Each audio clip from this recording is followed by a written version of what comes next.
Cristiano has never been a man who backs off from a challenge. All these years, he never thrived in comfort.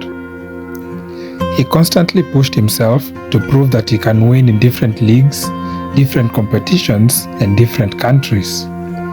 Ultimately, proving to his critics and to himself that he was constantly evolving. From a fleet-footed winger at Manchester United and Sporting Lisbon to a verified goal scorer and match winner at Real Madrid, Cristiano had seen enough, been there, done that, and this time it was not any different. He wanted a new challenge. The only problem was he was Cristiano, one of, if not the greatest footballer of all time. Cristiano playing for Madrid seemed like a match made in heaven. He fit the club like a glove. The stature, the standards, all reflected of the man. He had enjoyed immense success in the 9 years he had been at the club, winning a myriad of trophies both individually and collectively. It is fair to say that here he was at the peak of his powers. Having pushed each other with Messi for that long while, his decision to leave the club was silent and unpredictable. Cristiano first spoke of it to a brother more than a teammate in Marcelo, only a week before they would walk out to play in the Champions League final in Kiev. His closest teammate throughout his stay at Madrid was devastated. After a season that was mind-bending from him, as always, scoring 44 goals in all competitions, including 15 in the Champions League, that night in Kiev, as they lifted the Champions League trophy for the 13th time, with him having won his 5th, Cristiano was saying goodbye to Madridistas, like a good dancer who knew when to leave the stage. You see, Cristiano was not lacking anything at Madrid. If anything, he had everything he ever wanted. World-class teammates, great mentality, and a winning streak. That which he needed at that moment was a new, proper challenge. And then, after 658 career goals, 5 Champions League titles, 5 Ballon d'Ors, just to mention a few accolades, in July of 2018, Cristiano joined Juventus at a reported fee of 100 million euros. The internet went absolutely wild. This was the Ronaldo Effect. Cristiano is not like just any other superstar. He is the most followed, most recognizable face on the planet. This alone makes him incredibly marketable, but this is for another video. To show you how he moves attention, when it was officially announced that Cristiano was joining Juventus, within 24 hours of the announcement, Juventus gained over 1.5 million followers on all social media platforms. In his first 5 months, Juve gained nearly 10 million followers on Instagram alone, with their total social media following having grown from 50 to 84.8 million. That's nearly double.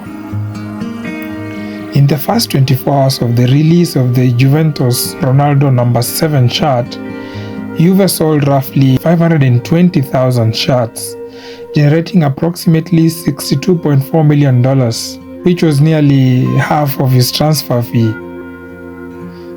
Adidas failed to match the demand for the first few weeks, and if you think that it ended there, then you're mightily wrong. His arrival to Serie A prompted a 30% increase in global viewership of the league, attracting new broadcasting giants to join to the piece of the cake like CBS. Total Serie A attendance rose by 2.3% during his first season, with Juventus home attendance rising by 4.34% despite a 30% hike in ticket prices. You do not expect me to tell you that the value of the Juventus stock price rose by 32%, right? But yeah, it did. That was the effect of a gladiator, and everyone came to see for themselves how this freak of nature was going to dominate Italy.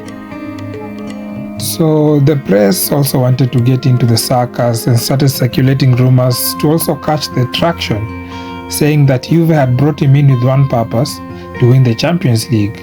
After all, he was Mr. Champions League, being the highest goal scorer in the tournament and the only active player with the most titles at the time.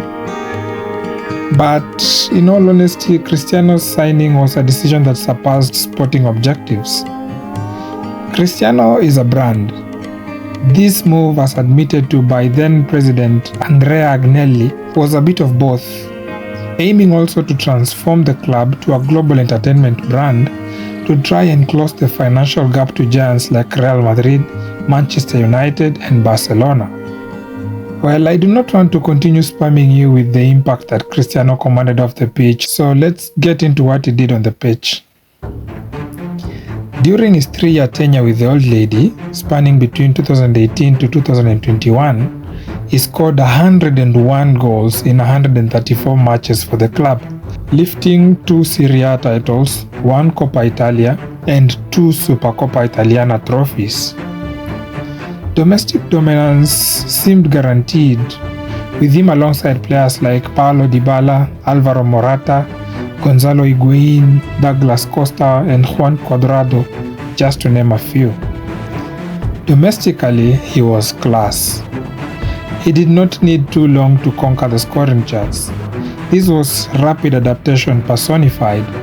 On his debut, he scored a brace against Sassuolo in September of 2018, with the end of the campaign seeing him rack 28 goals across all competitions, on his way to being rightfully named Serie A's most valuable player, as Juve secured their 8th consecutive league title. A moment that stuck this season, reminding everyone why he was the best player in the Champions League, was the remontada against Atlético Madrid. Atleti had taken a 2-0 lead in the first leg tie in Madrid, leading to the home fans riling up Cristiano during the match and after the full-time whistle. Cristiano never really responded to critics that way. He always let his performances speak up for him. This time, he had had enough. And while passing by the mix zone, he showed 5 fingers to represent his 5 Champions League triumphs, while 0 to represent Atleti's Champions League trophies. In the return leg in Turin, in classic Cristiano fashion, he delivered a legendary hat-trick to top off a splendid performance that night, reminding everyone why he stood tall as he delivered his 8th Champions League hat-trick on this occasion. They beat Atlético Madrid 3-0, completing the comeback to advance to the quarterfinals. However, the European dream would end in the next stage of the competition when they lost surprisingly to a youthful Ajax team. This would be a recurrent trend for the rest of his time at Juve. In the 2019-2020 season, under new manager Maurizio Sarri, Cristiano unlocked new levels of consistency. He set a club record by scoring in 11 consecutive Serie A matches and finished the season with 37 goals, which is the most by a Juventus player, on his way to securing a second successive Scudetto.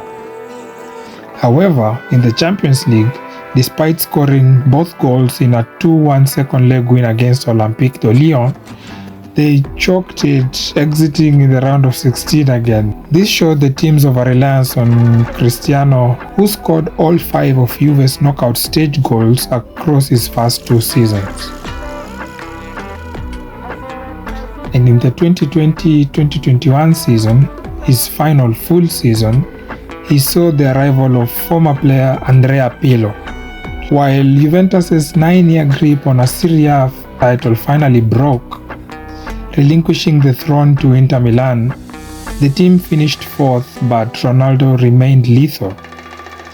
He became the Capocannoniere, that is, Serie A top scorer, with 29 goals, making him the first player to be the leading scorer in the English, Spanish and Italian top flight leagues.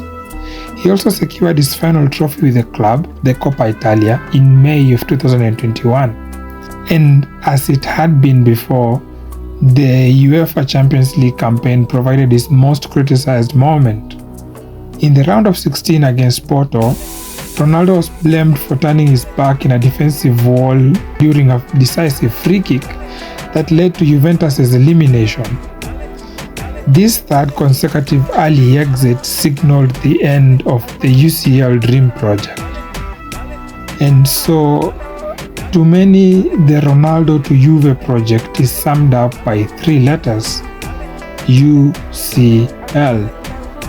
But because that trophy didn't make it back to Turin, the mainstream narrative labeled this move as a failure.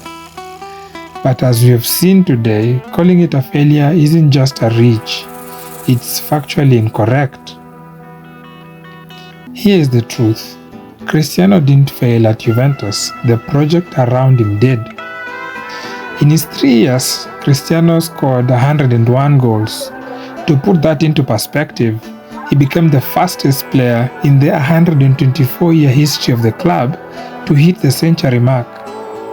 When the lights were brightest in Europe, he was often the only one who showed up. In his first 2 knockout stages, Ronaldo scored every single one of Juventus' goals. He provided the miracle hat-trick against Atletico, and don't you forget the headers against Ajax and Lyon, but a striker can't defend a lead from the halfway line. Beyond the pitch, he dragged Serie A back into global conversation. He tripled sponsorship deals, doubled the club's social media reach, and proved that Juventus could still attract the biggest name on the planet. He arrived as a champion and left as the Capocannoniere, having conquered a 3rd major league. If you judge a fish by its ability to climb a tree, it will live its whole life believing it is stupid. If you judge a striker who scored 101 goals in 134 matches as a failure, just because his team's midfield crumbled him, you are definitely missing the greatness that was right in front of you. Cristiano at Juventus wasn't a mistake. It was a masterclass in individual excellence that deserved a better supporting cast. Thanks for watching. Don't forget to hit like and subscribe, and let me know in the comments, was the Ronaldo effect worth it? I'll see you in the next one. Tabs on Ronaldo. It's a clever ball through. This is Ramsey. Positive start from Ronaldo. Tricky feet. Chance here for Juve maybe to put the game out of Roma's reach. Ronaldo. Yes, beautifully done. Net, c'est précis du score d'un certain Cristiano Ronaldo.